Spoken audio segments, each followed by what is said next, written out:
Good evening. Thanks for waiting outside. It was a big crowd, but very popular. Thanks so much for coming. I'm Kelly Parker, Director of Bands here at Pine Ridge Middle School.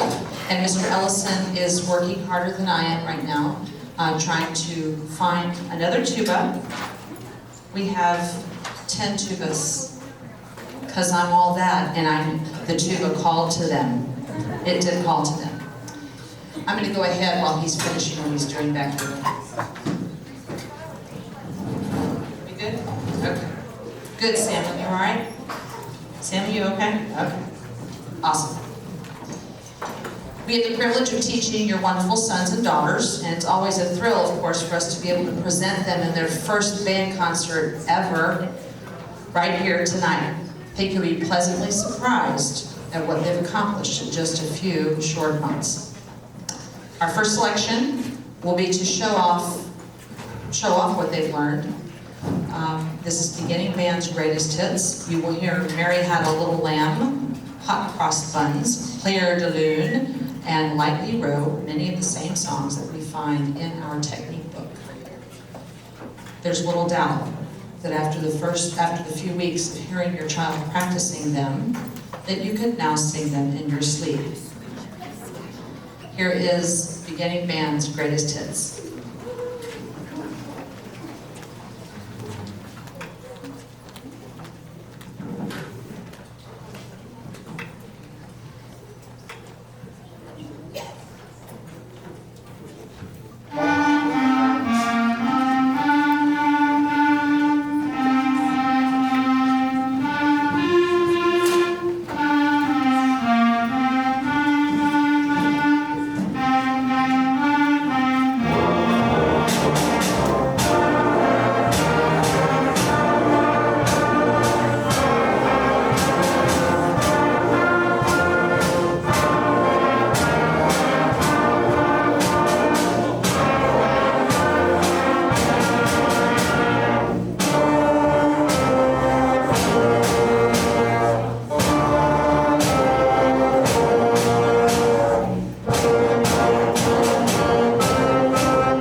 To learn to play an instrument, and not everyone chooses to play one.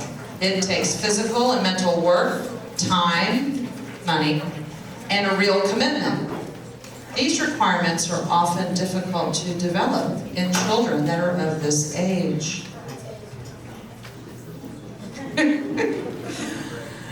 Each of the musicians here tonight has demonstrated their ability and their desire and their commitment, and has earned membership in the Pine Ridge Middle School Beginning Band. I know you want to give them a hand.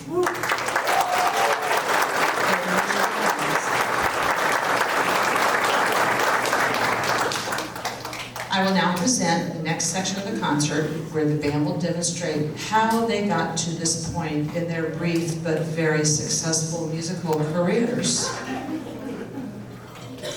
Once the students had chosen their instruments, Actually, the instrument chose them, as you well know. It spoke to them in the middle of the night and said, "I'm the one, pick me." This is true, they told you this, didn't they? They did. I told them that the instrument would pick them, and it's so true because you look at their little personalities and you realize that this is what fit them. Awesome. They, where am I here? I don't usually read, I usually talk, but then it takes forever. Once they'd chosen their instruments, we started training on the mouthpieces. We didn't get to play with the instrument fully assembled because we had to work on the mouthpieces first. The flutes played on their head joints and they sounded like this. The clarinets, oboe, saxophone, and bassoons played on their reeds and mouthpieces and they sounded like this. I'm going to heaven. And the brass buzzed their mouthpieces like this.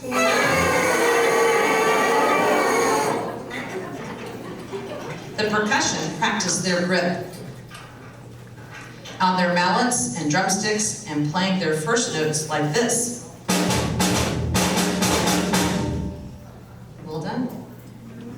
After learning how to take the instruments out of the case without dropping them, and they learned how to assemble them without dropping them, they finally got to do what they had been wanting to do for a long time, produce the first sound on their horns. It sounded something like this.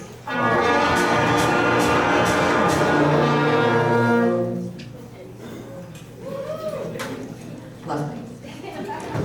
It was obvious that they had some challenges facing them for the next few days, as did Mr. Ellison and myself. The second week proved to be quite eventful. We patiently worked with the bands until they could produce their first note, and then it sounded like this.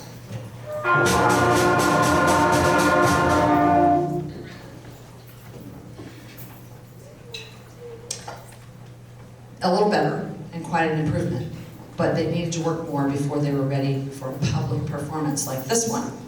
Producing that first note allowed them to proceed to the lessons where they learned how to count while they played. This is difficult. This is difficult. But we learned to play and perform together.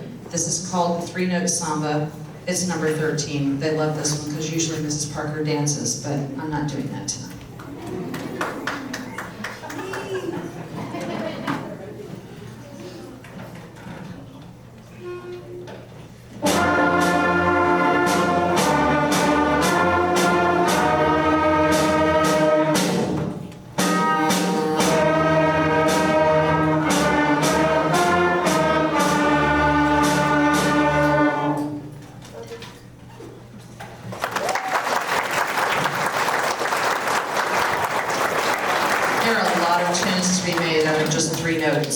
Just about every pop tune we know.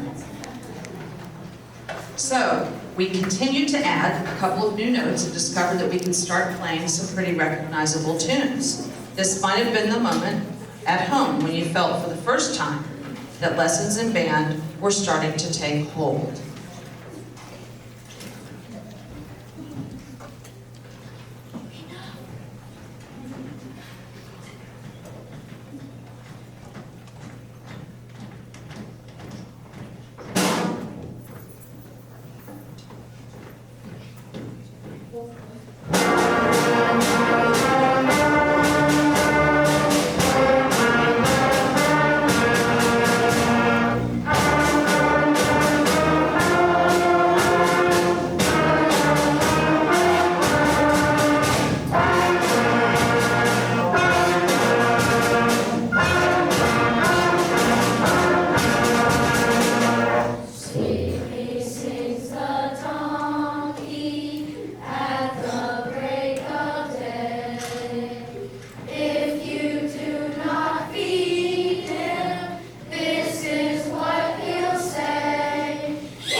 Around is a very sweet song, of course, till we get to the end. I know you enjoyed that.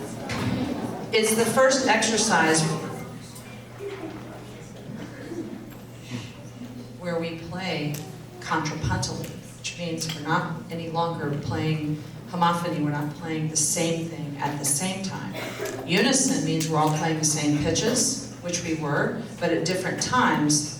And a round is very difficult because it's very hard to keep time when you're focused on how to count, where to breathe, what notes to put down, and they did a great job. So that was early on, but we love that one because we get to sing. I don't want to bore you with all the mechanics of the next few lessons, but I just did. But as band members began to complete these, we were all convinced this was going to be an outstanding beginning band. The next selection is a favorite. It's a medley of traditional holiday tunes called Holiday Santa.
Although time doesn't permit us to have each student perform individually, we will do that a little bit later in the year on our solos and ensembles. We'd like to introduce the sections to you so that you may take a photograph.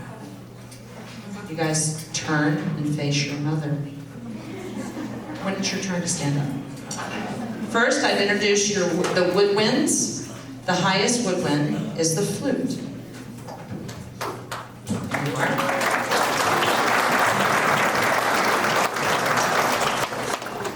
Next, we have the double reed, the oboe.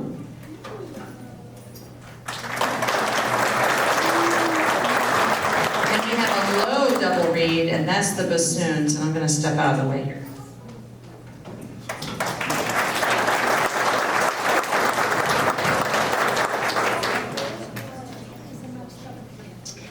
Our largest section, and maybe the loudest tonight, is my fraternity sorority of clarinets.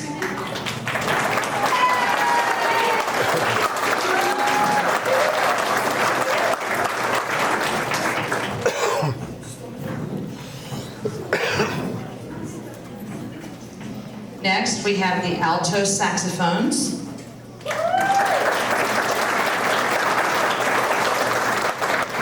And the Woodwind family will now play dreidel, dreidel.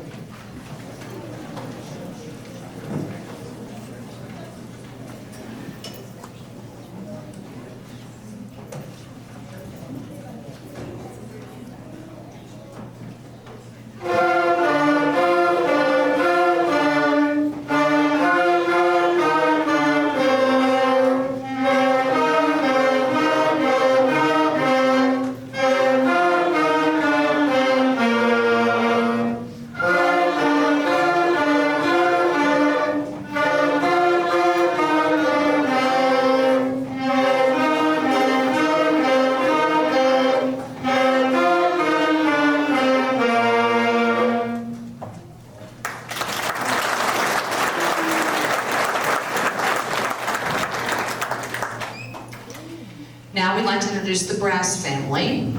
The highest brass is the trumpet.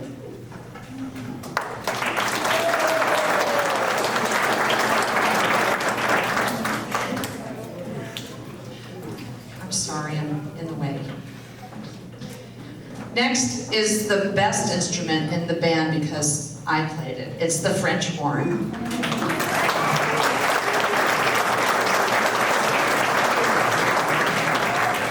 We're very special people. Next are the sackbuts, the trombones.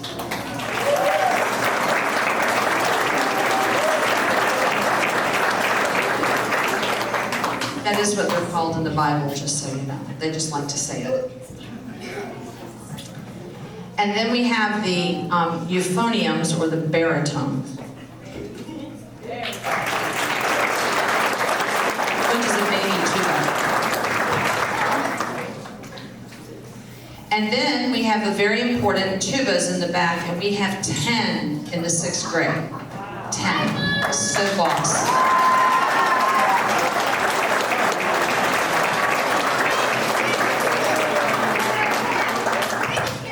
They're special. I told them to make a sign because they couldn't really pick their instrument, so very cute, you guys. And then, last but not least, because they're the ones we have to watch the most closely, the percussion.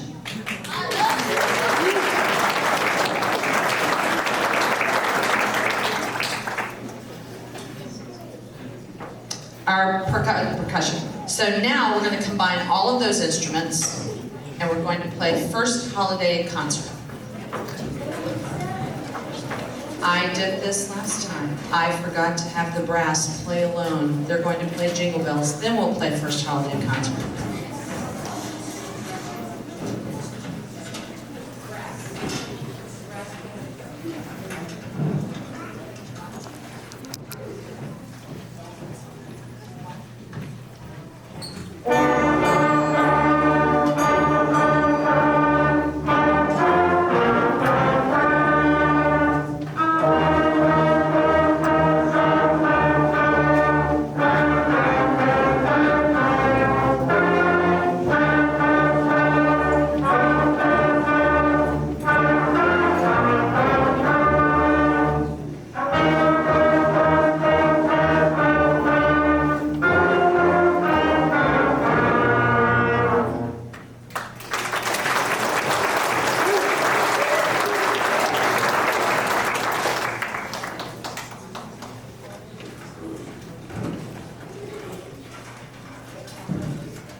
combination of 6, 3 on this stage and 3 the last band, 6 beginning sections of band. Mr. Ellison teaches 3 and I teach 3. And most of the classes, well, we have over about 153 was my last count of just freshmen, just beginning players. It's daunting, but it's wonderful. And we have 2 sections of intermediate band, and then 1 advanced, which has about 65 in it. And both Mr. Ellison and I have our kids combined for that so they can play together because they know more fundamentals. Of course, as they get older, they can play more as an ensemble. What you hear tonight is very loud. It's not as loud, it's too loud for my taste, but what I want is for them to, I want them to blow a lot of air. And it gets them to support their sound. And I'm not as concerned with, I'm concerned with tone, of course, but the most important thing is getting that air going. So we start playing, paying more attention to tone quality and phrasing and those things as time goes on. So for you musicians, I know you're out there nodding your head, yes, Mrs. Parker, it's very loud. We want to be heard, don't you know? I mentioned the 3 sections of band. We have close to 300 kids just in the band program here. And that's really remarkable. And a lot of it is because you know what you want for your kids. I told them today, give me your corner.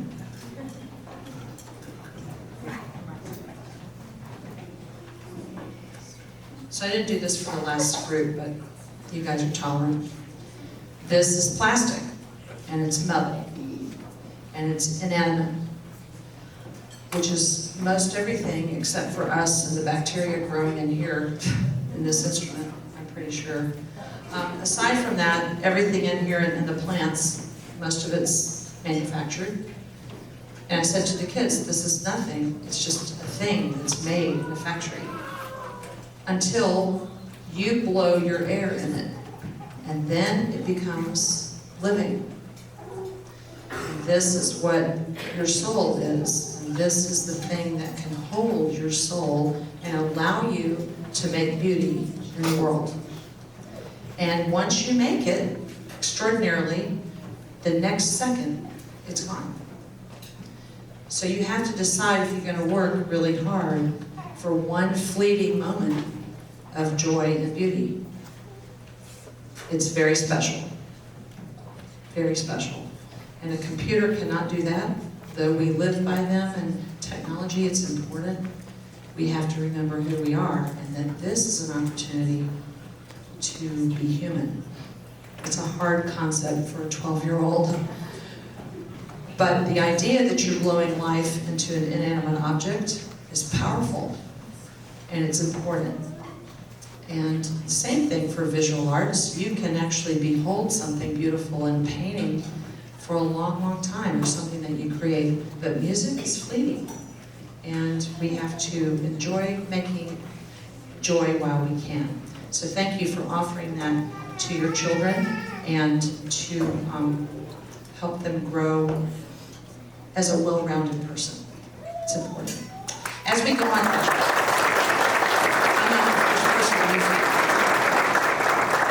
one of the most interesting things about my job is beginning band, and that is finding the right instrument for the kids. And so as I get to know them, as we try these instruments, the most remarkable thing happens. I let them choose what speaks to them. And in the end, I get the perfect instrumentation. That's just how it happens. It's remarkable to me because there are so many band directors that go, I don't have enough tubas, I don't know what I'm going to do. It will speak to the kids. Now I have the privilege of having numbers and you bring in your kids here, but it's awesome. And it spoke to them. And here they are. And most of the time, you don't want to play something you don't like. If you don't like the sound of it, you don't stick with it. I think this is why it's working. So thank you so much, Mr. Ellison. I'm so grateful for the support that you give us. And speaking of support, these poinsettias need to go away tonight. They do. And some of you who've had children here before know that this is a big fundraiser for us. These came straight from Costco. They're the same ones you have when you go in the door. They're $10 for one, but they're 3 for $20. buy 2, get 1 free. And even if you don't have, if you want to bring 10 tomorrow, it's fine. It's absolutely fine. Just send it in with your kid. All trust. This goes, and actually I didn't mention this earlier because I didn't want the kids to go poking around on it. Today I had a volunteer friend of mine who's a percussionist on Broadway for 45 years, and he came. I'm doing a little favor for him, letting him rehearse with a couple of my instruments, and he came and assembled something that we bought with these in our frozen sale last year. A 4 1/4 octave marimba. He just put it together. It is as long as this thing right here. And it was terrible to do. I'm not an engineer for a reason, so it's as long as that. It's 4 1/4 octaves, and we're the only middle school that has one because we used your poinsettia money to buy it. So we are in good shape, and this is what we use the money for, to buy arrangements. So it's beautiful. You'll get to see it eventually. So make these go away if you would. That would be great. It's our pleasure to work with your kids in our honor, and we will look forward to seeing you in March when the kids begin working on their solos and ensembles. And they go in April to play in front of a judge, and the judge gives them a critique, and they have to prepare everything, and they have to work with a pianist, and then they may do a little ensemble with their friends. So you will hear lots of that. The best way to do that is that Santa brings your child private lessons with a tutor. Now, am I doing my job? I'm doing my job, but I can't tell all the time that your son is taking his trumpet and playing on the side of his mouth. I'll look and I can fix that, but he might move his hand the wrong way. He might be sitting incorrectly. I'll get to it, but with such large classes, it's difficult. This will help your child to enjoy their time more, and they get to go at their own pace, and they get to really, really enjoy the technique of playing. So maybe Santa will stop at your house on the yellow sheet out on the back table with the music on it. There's a yellow sheet there which has a list of private teachers on there. My husband is the per-service player, saxophonist with the Philharmonic. There are a lot of people in the Phil that do not have to teach. They don't. They do it because they want to promote music and to blow, for kids to blow air into a piece of plastic. That's what they want. Most of them, if it's tough and it's not in your budget, they'll work with you. Most of them will. And a lot of them are not even film players, they're just fabulous people. But those are all my recommendations for private lessons. So pick one of those up. If it's gone, write me, parkerke@allyourschools.com. I'll be glad to send you the list. Okay? I think that's everything I have to mention. And you're wishing the air was working. I do. So, you've just witnessed our first performance. How do you think they did?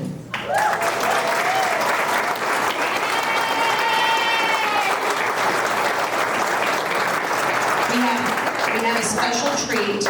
I mentioned solos and ensembles. Piano is one of them. This is Matt. He's been playing for about 6 years with a private teacher.